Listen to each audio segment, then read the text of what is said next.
Ah, parce que vous aviez cru que ça pouvait finir, en fait. Ah ouais, non, non, mais on en est qu'au début, là. Non, je rigole, vous allez voir, heureusement, la nouvelle est beaucoup moins alarmante que le titre que j'ai mis. Et encore heureux. Mais ça reste quelque chose de très important. Du coup, on se lance tout de suite. Grippe aviaire H5N8. La Russie dit avoir détecté le premier cas de transmission à l'humain.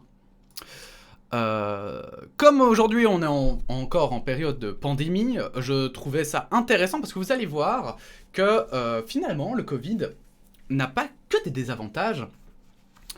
Et bref, allons dans l'article. Ce virus a été détecté chez 7 personnes contaminées dans une usine de volailles du sud de la Russie où une épidémie de grippe aviaire a touché les animaux en décembre 2020. Donc c'était en décembre 2020, donc c'était il y a 3 mois. Il y a une ferme qui a été touchée et on le sait, et aujourd'hui apparemment il y a eu une transmission humaine. La Russie a annoncé samedi avoir détecté le premier cas de transmission à l'être humain de la souche H5N8 de la grippe aviaire, ajoutant avoir informé l'Organisation mondiale de la santé de cette découverte importante. Déjà ça c'est une première chose. Directement ils ont contacté l'OMS. Est-ce que vous croyez qu'on l'aurait fait avant le virus? Vous avez vu la Chine avant le virus? Elle n'avait pas fait directement. C'était pas la première fois qu'elle ne le faisait pas directement, et c'était pas la première fois aussi qu'un pays, tout court en fait, ne le faisait pas directement en se disant c'est bon, on gère ça de notre côté, on dira rien. Surtout des pays comme ça parfois, en fait pas que d'ailleurs, hein, pas que. Donc voilà. Le laboratoire a confirmé le premier cas d'infection d'une personne par le virus du groupe A, le grippe aviaire HAH5N8, a déclaré à la télévision Anna Popova, à la tête de l'agence sanitaire russe Rospotrebnadzor. Désolé. Ce virus a été détecté chez 7 personnes contaminées dans une usine de volailles du sud de la Russie où une épidémie de grippe aviaire a touché les animaux en décembre 2020, a précisé Madame Popova, ajoutant que les malades se sentent bien et n'ont pas de complications. Des mesures ont été rapidement prises pour contrôler la situation dans ce foyer d'infection, a-t-elle indiqué. Si la souche H5N8 a franchi la barrière interespèce en se transmettant de l'oiseau à l'homme, ce variant du virus ne se transmet pas d'une personne à l'autre à l'heure actuelle, a-t-elle encore déclaré. Donc voilà, pas de panique, d'accord? Pour le moment, c'est que d'un animal à un homme, mais c'est ça qui inquiète, c'est que vous le savez, en Chine, la théorie qui nous semble la plus probable, c'est qu'un homme l'ait attrapé d'un animal et que le virus, après, a rapidement muté en lui pour infecter d'autres personnes. Or ici, comme vous le voyez, on a quand même changé un petit peu la méthodologie. Aujourd'hui, visiblement, directement... Alors oui, évidemment, c'est la Russie, donc quand même, c'est pas n'importe quel pays. Ils ont eu, il me semble, déjà par le passé aussi, hein, quand même des épidémies, en l'occurrence. Et pour ceux qui ne savent pas la différence entre une pandémie et une épidémie, épidémie c'est pour un pays ou une zone.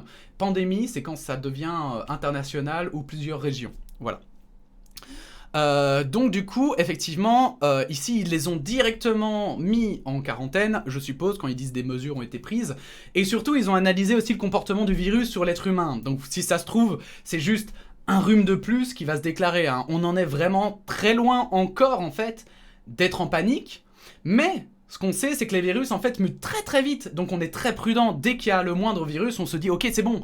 Là, on regarde, on observe, et surtout, dès qu'il mute pour devenir, par exemple, mortel, ou au contraire, enfin, faire des complications, etc., là, direct, on isole les premiers patients, on isole les premiers touchés, et on fait en sorte qu'ils ne sortent pas de là.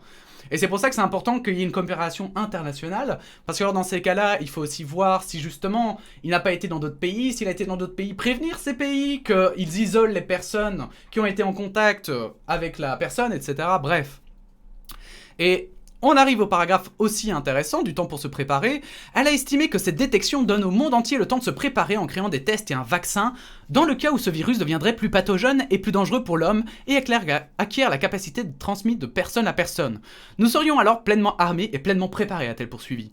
Le laboratoire d'état russe Vector, à l'origine de la découverte, a également estimé qu'il faut aujourd'hui commencer à développer un système de test qui permettra de détecter rapidement les cas de cette maladie chez l'homme et de commencer le travail en vue d'un vaccin.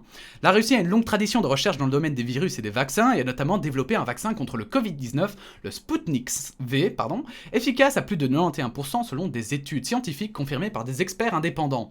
Oui, quand ils disent ça, c'est parce que d'abord la Russie a fait ses propres études en disant « ça marche à 90% ».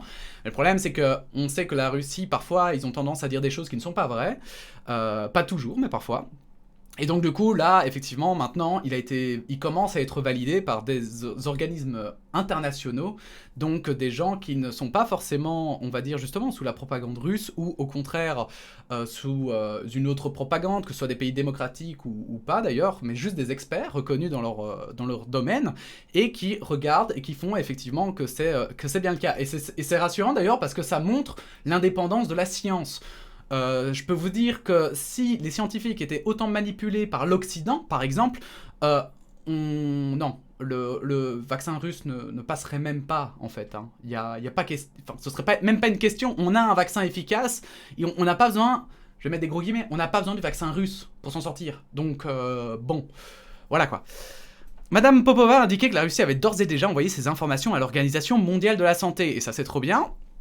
Et aussi, pour ceux qui se posent la question, pourquoi est-ce qu'ils disent qu'il faut se préparer et tout? Parce qu'en fait, même si on développe un vaccin pour le H5N8, à l'époque c'était le H1N1, je sais pas si vous vous souvenez de la pandémie qu'on avait peur, qui s'était propagée de la grippe aviaire, quoi.